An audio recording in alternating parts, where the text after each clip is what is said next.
So, welcome back, everyone, and we are here with a fresh new revision video that is Principles of Management for ISC.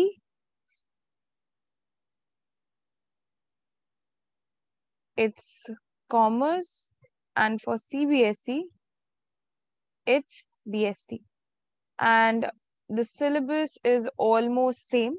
So, अगर आप एक CBSE के student हो या फिर आप ISC के स्टूडेंट हो, इनफैक्ट अगर आप एक कॉलेज की भी स्टूडेंट हो तो भी आप इसको देख सकते हो बिकॉज आपके लिए तो एक पूरी बुक है इस टॉपिक पे। Now let's move forward. ये वीडियो दो पार्ट में होगी, मतलब ये जो चैप्टर है हमारा प्रिंसिपल्स ऑफ मैनेजमेंट, ये दो पार्ट में आएगा, part A and part B. Okay, क्योंकि ये थोड़ा सा बड़ा चैप्टर है, सो मैं इस वीडियो को छोटा ही रखूंगी। आज के दिन पे विल कवर फ्यू टॉपिक्स, क्या क्या है वो हम लोग देख लेंगे। अगर आपको सिर्फ और सिर्फ प्रिंसिपल्स ऑफ मैनेजमेंट, यानी दो जो मेन प्रिंसिपल है हेनरी फेयर और टेलर के, सिर्फ और सिर्फ अगर आपको उसको फोकस करना है तो आपके स्क्रीन पे एक आई बटन होगा, आप वहां पे क्लिक करोगे तो यूल गेट कॉमर्स प्लेलिस्ट। उसमें एक वीडियो पूरा डिस्क्रिप्टिव एलेबोरेटिव 30 मिनट्स प्लस का है। ओके, आप उसको जाके एक बार चेकआउट कर सकते हो। उसमें कुछ शॉर्ट टेक्निक्स भी बताए गए हैं about how to learn 14 principles of management, so you can go there. Now moving ahead, सबसे पहले तो we need to understand that what do you mean by principles of management, and principles of management के लिए भी what is principle. Okay, now कोई statement, okay, which signifies that it is a true statement based on facts. Okay, and इस statement को prove करने के लिए there were few, experiments or anything, and it is truly proven. So any fundamental principle or any fundamental statement which is truth and it guides towards an action. What do we mean by principles of management? So principles of management are nothing but bylaws या फिर general guidelines, आप कुछ भी बोल सकते हो, you may call it bylaws or general guidelines. Fine. Now किसके लिए? For managerial decision. कोई भी डिसीजन अगर एक बिजनेस एंटरप्राइज लेता है, फाइन, एक मैनेजर कोई भी डिसीजन लेता है, there must be few rules and regulation guidelines जिसके अकॉर्डिंग वो डिसीजन लिया जाए। ओके, सो मैनेजमेंट किस तरीके से आगे बढ़ेगा उसके लिए कुछ गाइडिंग प्रिंसिपल्स हैं, those are termed as principles of management. Now, the nature of principles of management. Look, एक बहुत ही common सी problem है, which I really want to discuss. Okay, that is, जब आप answer present करते हो ना, whenever you present your answer, what happens is nature, feature, factors, advantages, disadvantages, okay, process, components, बहुत सारी चीजें आपको दिख जाती हैं, and this makes the whole chapter very confusing. Now देखो, I always tell कि when you have a clear concept basis, आप चीजों को फ्रेम कर सकते हो, but that doesn't mean कि आप कुछ भी आंसर लिख दो and आप उसको अंडरलाइन करके प्रेजेंट कर दो. It doesn't mean like that. Okay, I don't mean it. The thing is कि आप चीजों को किस तरीके से समझ रहे हो and किस तरीके से अप्लाई कर रहे हो, that is more important. Okay, so whenever we are talking about these things, these different principles of management,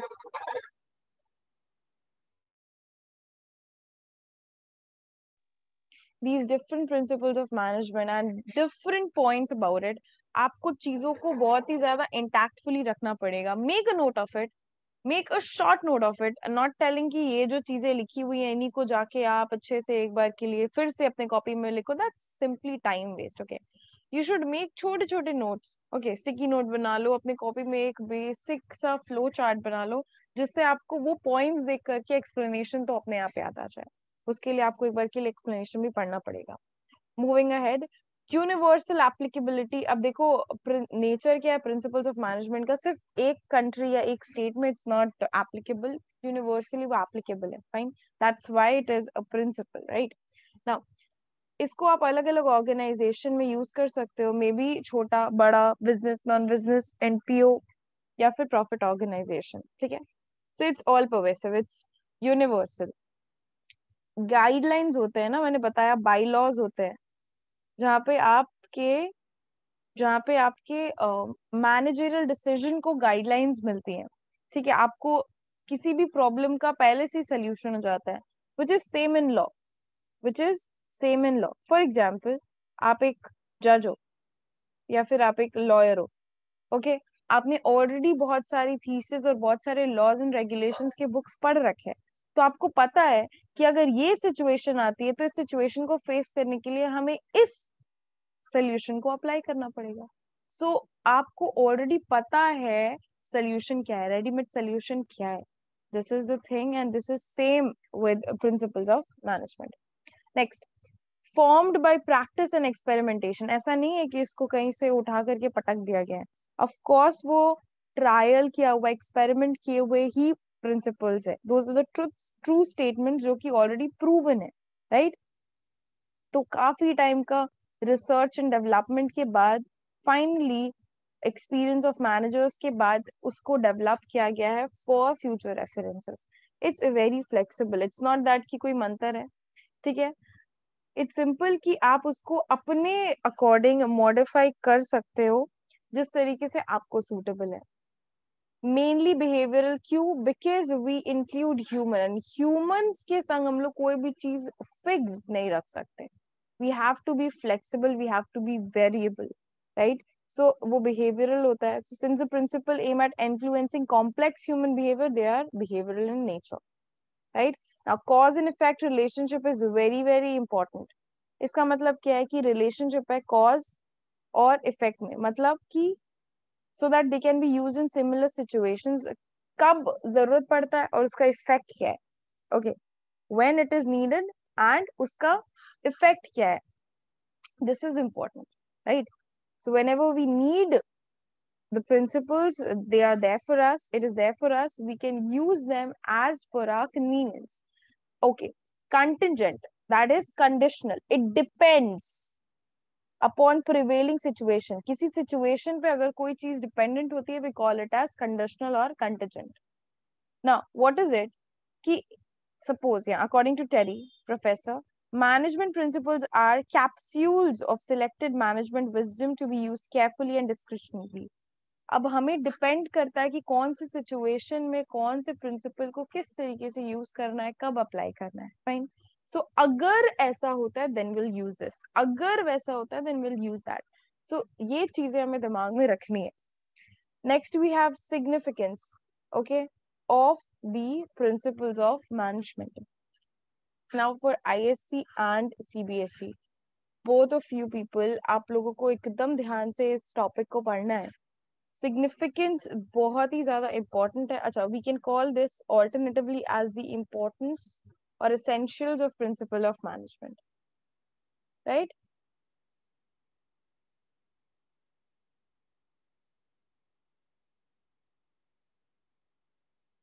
now the first one being providing managers with useful insights into reality.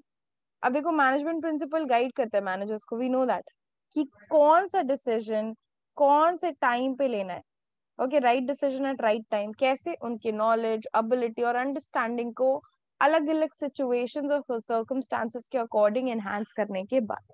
So it's very important for the managers now, because they are getting the practical experiences as well as the theoretical part, जहाँ पे वो अपनी चीजों को या फिर अपनी skills को पॉलिश कर सकते हैं। ऑप्टिमम यूटिलाइजेशन ऑफ रिसोर्सेज, जब भी हम प्रिंसिपल्स ऑफ मैनेजमेंट को अप्लाई करते हैं, क्योंकि ये ट्राइड एंड टेस्टेड है, okay. So management principles facilitate the use of resources by coordinating, किस तरीके से कितने अवेलेबल रिसोर्सेज को हम लोग यूज कर रहे हैं, that's very important, because we have everything which is scarce, जो कम है, जो कभी भी खत्म हो सकता है। So we should always utilise things very very in a very coordinating manner, okay। The physical, financial, and human resources, this is the continuation for this point. Okay. They also help in better administration by discouraging personal prejudices and adopting an objective approach. This is nothing but the continuation of this code. What it is that whenever we are, there are resources in the organization, there are limited resources. It's not like unlimited हमारे पास. We have limited things. उन चीजों को किस तरीके से हमें use करना है, that's important. We need to keep things aside and we need to think किसके perspective से, of course, the organization point of view. The last one being not the last for this slide, that is scientific decisions. Now, what it is, decisions जो management, ठीक है, based on management principles, tend to be more realistic, balanced, and free from personal bias. क्यों? Scientific decisions क्यों ऐसे होता है? Because it is tried and tested, first of all. Second of all, आप अपने convenience के according चीजें नहीं देखोगे. If आपको बोला जा रहा है एक पर्टिकुलर टास्क करने को, तो आप वो पर्टिकुलर टास्क करोगे. It's based on reality. तो अगर आपको कोई चीज ज्यादा बेटर लग रही है या आपको कोई चीज ज्यादा अच्छे से समझ आ रही है विच यू फील कि आपके लिए वो प्रॉफिटेबल है, तो भी आप वो नहीं कर सकते हो अगर वो ऑर्गेनाइजेशन पॉइंट ऑफ व्यू से सही नहीं होगा. क्यों? Because of the scientific decisions. Meeting the changing environment. We live in the environment. Okay. Now, environment requirements क्या है? कुछ भी हो सकता है. We need to monitor it all the time. Okay. So management principles जो है वो effective और dynamic leadership skills देता है. Okay. और साथ में हेल्प करता है कि जो चेंजेस आ रहे हैं ऑर्गेनाइजेशन में कंटिन्यूसली, उनको कैसे इम्प्लीमेंट किया जाए. Now fulfilling social responsibility. We know कि हम सोसाइटी में रहते हैं, सोसाइटी से ही लेते हैं, तो सोसाइटी को देना भी है. We have few responsibilities towards our society. अब प्रिंसिपल्स ऑफ मैनेजमेंट सिर्फ और सिर्फ ऑर्गेनाइजेशन के गोल्स नहीं, बल्कि मैनेजर्स को गाइड करता है कि वो कैसे अपनी सोशल रिस्पॉन्सिबिलिटी को भी हैंडल करे. Equity and fair remuneration, which is a very important thing. There are males and females, there are workers जो same category में काम कर रहे हैं. No biasness required, सबको equal pay और fair remuneration मिलेगा अपने काम के हिसाब से पैसे. Next being management training, education and research. Now this is very important. Whenever you join a particular organization, you'll be required training. आप education लेके आए हो, आपको और knowledge चाहिएगा, ठीक है, and then you'll start working. बिल्कुल उसी तरीके से मैनेजमेंट प्रिंसिपल्स हेल्प करते हैं. ओके. आइडेंटिफाइड एरियाज में कि आज के दिन पे जो एग्जिस्टिंग और जो फ्यूचर मैनेजर्स हैं उनको ट्रेनिंग की जरूरत है. इट्स नॉट दैट आपने पढ़ के आया तो हो गया. No, it's long run process. वो नेवर एंडिंग प्रोसेस है. आप हमेशा अपने काम पे कुछ नया सीखते ही रहते हो. Now the most important thing, again मैं बोल रही हूँ, अगर आप यहाँ तक आ गए हो, आपको सिर्फ और सिर्फ प्रिंसिपल्स ऑफ मैनेजमेंट डिटेल में पढ़ना है. ओके. फ्योल के 14 principles of management.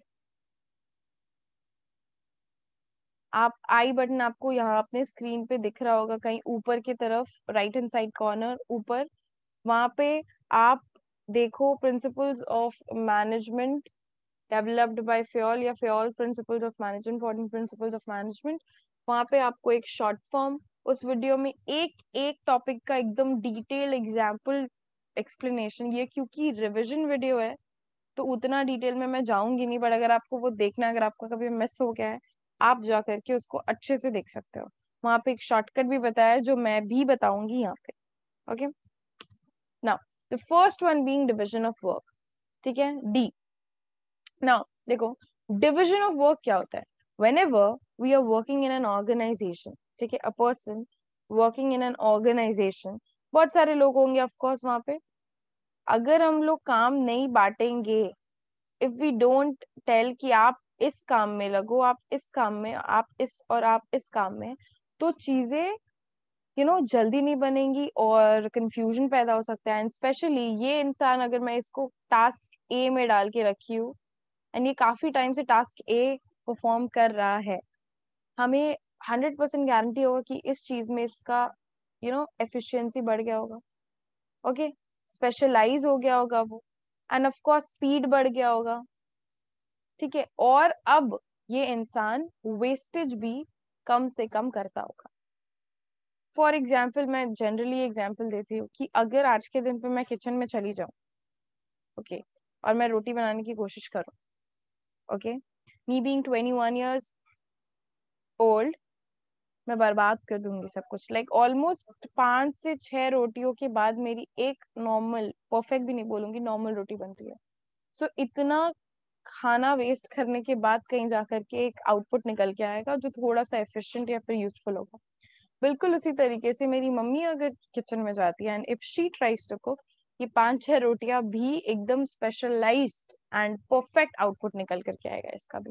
That's very simple ना, दैट अगर आपको एक पूरा का पूरा ऑर्गेनाइजेशन काफी सारे कामों में है, अगर सबको सारे डिपार्टमेंट्स में दे दिया जाए तो फिर कोई भी किसी चीज में स्पेशलाइज बन ही नहीं सकता।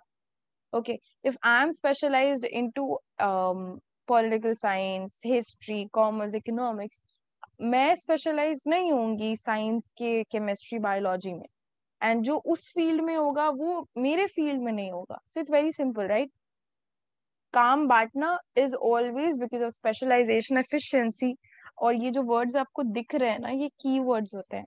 whenever you write the answers you should enhance these keywords, pencil से अंडरलाइन कर दो, पेन से अंडरलाइन कर दो, end of course the keyword जो आप जिसके ऊपर बेसिस पे आप पॉइंट लिख रहे हो।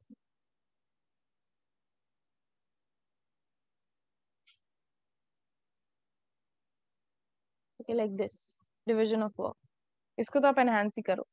Then authority and responsibility, whenever, okay, there's a saying that authority and responsibility is in hand.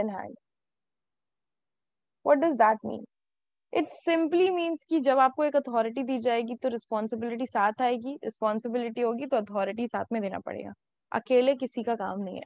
Organisation में अगर आप हो तो आपको ये दोनों ही साथ में मिलेगी जब आपको कोई काम दिया जा रहा है तो।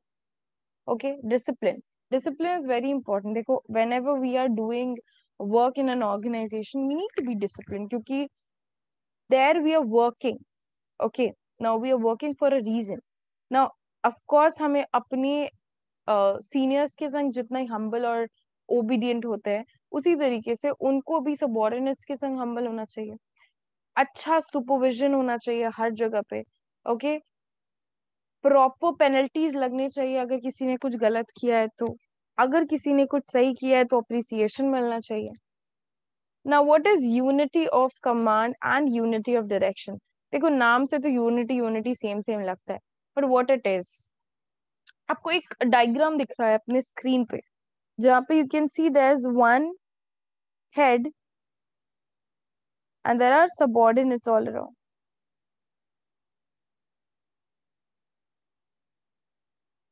Fine. What can we see? क्या समझ आ रहा है हमें?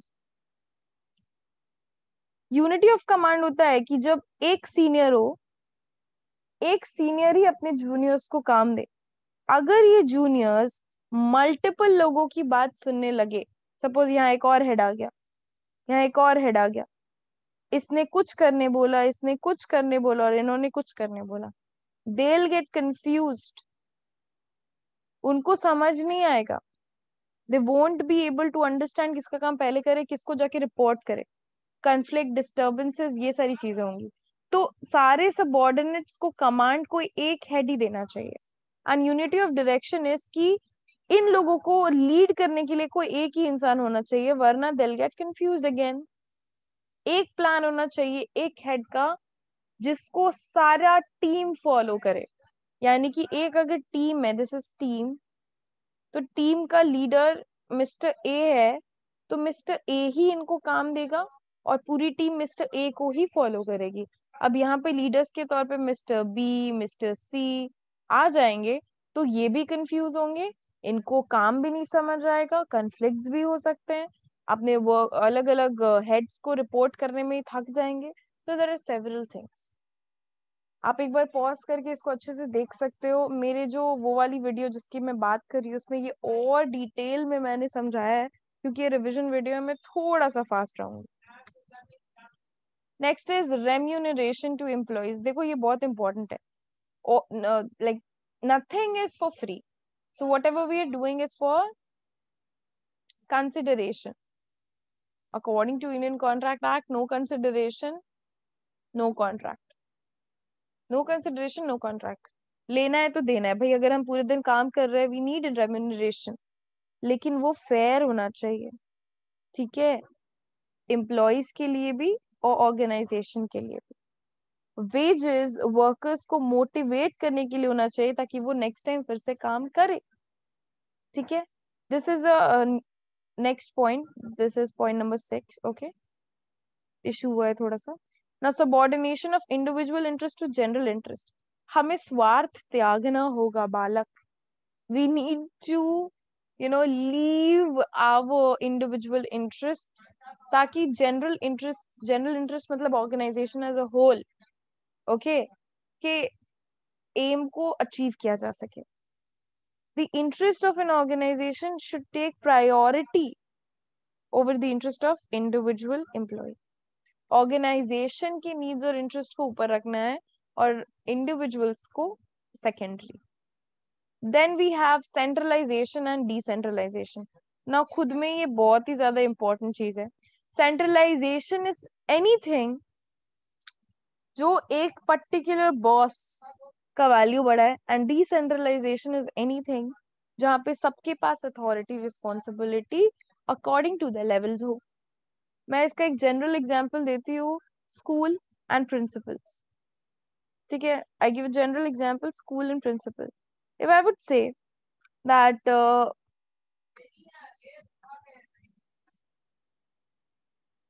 सपोज मैं यहाँ बताती हूँ कि एक स्कूल है, देयर स्कूल, ओके, वहाँ पे प्रिंसिपल होंगे, ठीक है, वाइस प्रिंसिपल होंगे, काउंसलर्स होंगे, okay, then suppose senior teachers होंगे, या फिर फर्स्ट ऑफ ऑल तो क्लास टीचर्स होंगे, सीनियर टीचर्स होंगे, ठीक है।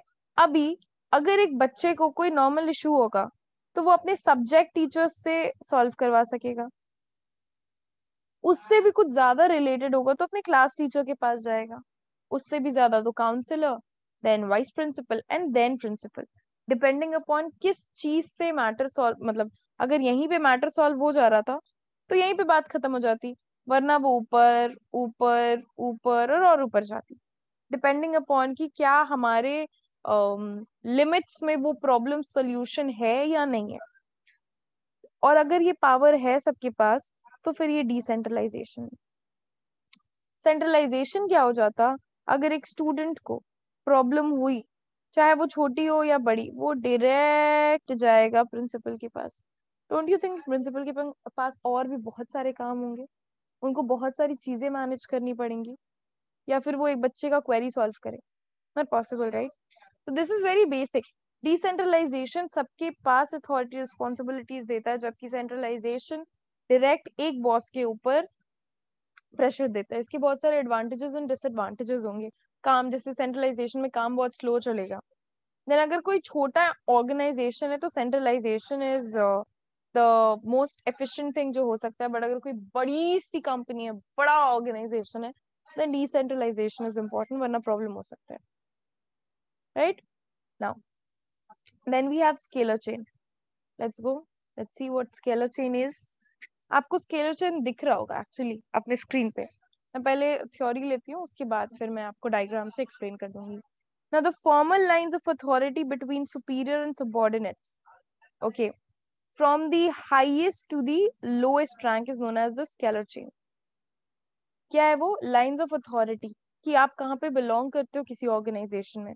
अब ये चेन जो है इसको हम वायलेट नहीं करते हैं, बट इमरजेंसी में एम्प्लॉयज जो सेम डिपार्टमेंट या सेम लेवल में है, वो एक दूसरे को कांटेक्ट कर सकते हैं through a gang Planck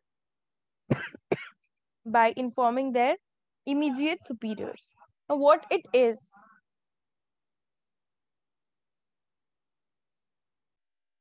you can see ये अपवर्ड कम्युनिकेशन है किस तरीके का, ओके, 1 2 को बोले 2 3 3 4 4 5 एंड देन जेड, एंड फिर वो कम्युनिकेशन नीचे फॉरवर्ड होगा, फाइन, वो कम्युनिकेशन फिर फर्दर नीचे फॉरवर्ड होगा।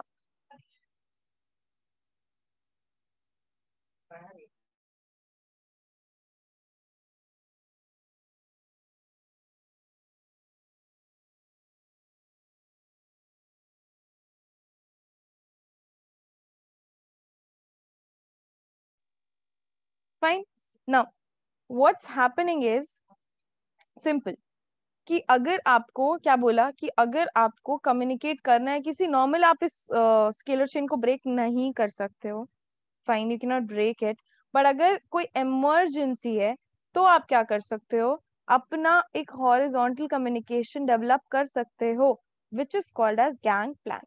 आप सेम डिपार्टमेंट या same level, not same department, same level के इंडिविजुअल के संग आप कम्युनिकेट कर सकते हो, ताकि ये इंफॉर्मेशन एक जगह से दूसरी जगह पे जा सके, if it's important. Okay, next is order. Now what order means, of course कोई भी चीज जो properly arranged हो, ये order वाला arrange नहीं है, ये arrangement वाला, proper arrangement वाली order है, कि सब सारे इंसान okay सही जगह पे हो, अपने designated place पे हो जहां उनको belong सचमुच करना चाहिए, fine. Now, people and material must be in suitable places at appropriate time for maximum efficiency, क्योंकि उनको जिस वक्त जहां जरूरत पड़ेगा उनको वहां होना जरूरी होगा। इसकी वजह से ऑर्डर या अरेंजमेंट जो है वो एकदम प्रॉपर होनी चाहिए। Then it is equity. Now what equity means, कि कोई भी बायसनेस नहीं होनी चाहिए, कोई भी पार्शियलिटी नहीं होनी चाहिए वर्किंग एनवायरनमेंट में, वो नहीं तो बहुत बड़ा कलेश लेके आ सकता है। Then we have stability of personal. Now what does this mean, it's basic कि जब आप सिलेक्ट हो जाते हो तो आप साथ साथ काम करना शुरू नहीं कर सकते हो, आपके लिए ओरिएंटेशन होगा, आपको कुछ इंट्रोडक्शन टाइम दिया जाएगा।